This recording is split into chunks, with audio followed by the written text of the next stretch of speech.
अच्छा, आपने क्या याद रखना है कि 0.0 से लेके 0.3 अगर इतना डिफरेंस आता है, ठीक है, इलेक्ट्रोनेगेटिविटी का अगर इतना डिफरेंस दिया हुआ होगा तो वो सारे कोवलेंट कंपाउंड्स होंगे।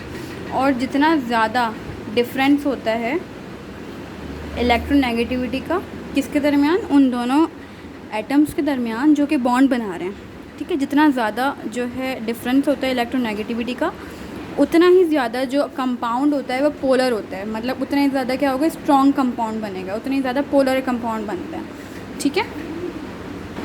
अच्छा, फिर एक जो है एक फिनोमेना आता है जिसको हम कहते हैं polarisation. When two opposite charge ion come to close to each other, जब दो जो है आयन्स अपोजिटली चार्ज आयन्स एक दूसरे के क्लोज आते हैं तो होता क्या है कि जो पॉजिटिव आयन होता है, इनमें से पॉजिटिव आयन होगा वो क्या हो जाता है, डिस्टॉर्ट। पॉजिटिव आयन जो है नेगेटिव आयन को क्या कर देता है, डिस्टॉर्ट कर देता है, मतलब उसकी शेप को जो है ख़राब कर देता है। उनकी जो आयोनिक जो नेचर होता है वो उस नेचर को डिस्टर्बेंस प्रोड्यूस कर देता है। मतलब इस प्रोसेस को पोलराइजेशन कहते हैं, मुझे दिख रहा है। और पोलराइजेशन को बस याद ये रखना है आप लोगों ने कि डायरेक्टली प्रोपोर्शनल होती है कोवलेंट नेचर के, मतलब जो कोवलेंट कंपाउंड होंगे उसकी जो है पोलराइजेशन ज़्यादा होगी, और इनडायरेक्टली प्रोपोर्शनल होती है किसके, आयोनिक नेचर के। आयोनिक कंपाउंड्स की जो वो होगी पोलराइजेशन पावर वो क्या होगी, कम होगी, ठीक है, इतना याद रखना है। अच्छा, अब कोऑर्डिनेट कोवलेंट बॉन्ड कौन सा होता है, वो बॉन्ड जिसमें जो शेयरिंग होती है, जो शेयरिंग ऑफ इलेक्ट्रॉन्स होती है वो क्या होती है, वन साइडेड होती है।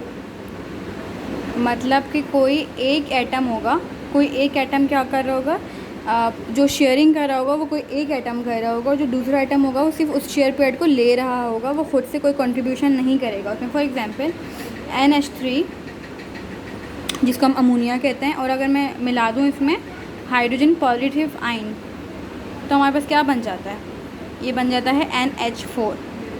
कैसे, चलें अब इसकी डेप्थ में जाता है।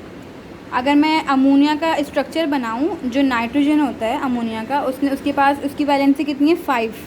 मतलब कितने आउटर मोस्ट इलेक्ट्रॉन्स होते हैं, 5, 1 2 3 4 5, ठीक है। 5 जो है इसके पास क्या होते हैं, इलेक्ट्रॉन्स इसके उसमें होते हैं। और H3 मतलब जो 3 इलेक्ट्रॉन हैं इसने उनसे किससे बॉन्डिंग बनाई हुई होगी, हाइड्रोजन से बॉन्डिंग बनाई हुई होगी। ये एक हाइड्रोजन, एक हाइड्रोजन, एक हाइड्रोजन, मतलब 3 जो है इसने कोवलेंट बॉन्ड किससे बनाए हुए हैं, ऑलरेडी हाइड्रोजन से बनाए हुए हैं। हम अमोनिया का स्ट्रक्चर बना रहे हैं, ठीक है।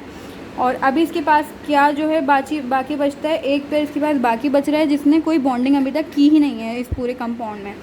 तो वो पेयर, वो इलेक्ट्रॉन का पेयर जो कि बॉन्डिंग नहीं कर रहा, जो कि अकेला बचा हुआ है, इसको हम क्या कहते हैं, लोन पेयर। क्या कहते हैं, लोन पेयर कहते हैं, ठीक है।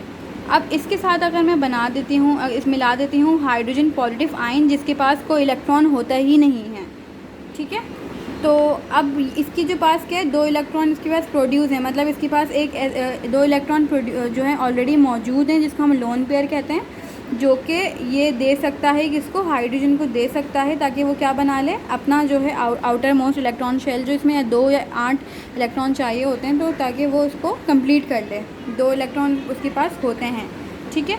तो ये क्या बना लेता है, ये इस तरह का कुछ स्ट्रक्चर बन जाता है, ठीक है, NH4 बन जाता है, सही। लेकिन अब इन तीनों के साथ उसने कोवलेंट बॉन्डिंग की भी थी, लेकिन यहाँ पे कुछ अलग बात हुई है, इसने यहाँ उसको टोटल अपने पूरा पेयर उठा के इसको दे दिया है। तो इस तरह की जो बॉन्डिंग होती है इसको कहते हैं कोऑर्डिनेट कोवलेंट बॉन्डिंग या डेटिव बॉन्डिंग। सॉरी, इसका एक और नाम होता है डेटिव बॉन्डिंग,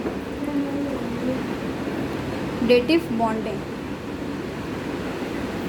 और हम इसको किससे शो करते हैं, हम इसको एक एरो से शो करते हैं, ठीक है। जिस तरह हम कोवलेंट बॉन्डिंग को सिंगल लाइन से शो करते हैं ना, इस तरह हम इसको क्या करते हैं, एरो से शो करते हैं। डबल कोवलेंट बॉन्ड को हम डबल लाइन से शो करेंगे, 3 अगर कोवलेंट बॉन्ड है तो ट्रिपल लाइन से शो करेंगे, ठीक है। मतलब 3 इलेक्ट्रॉन यहाँ शेयर हुए हैं, यहाँ 2 इलेक्ट्रॉन शेयर हुए हैं, इस तरह से होता है। तो ये किस तरह से एक एरो से जो है ये शो होता है। इसकी जो है एग्जाम्पल्स याद करनी है, बुक में जितनी भी दी हुई हैं। फॉर एग्जाम्पल NH4 के अलावा CH3, NO2, POCl3, Al2, Cl6, और भी जो है जितनी भी एग्जाम्पल्स बुक में दी हुई हैं कोऑर्डिनेट कोवलेंट बॉन्ड की, ये सारी याद होनी चाहिए, सही है।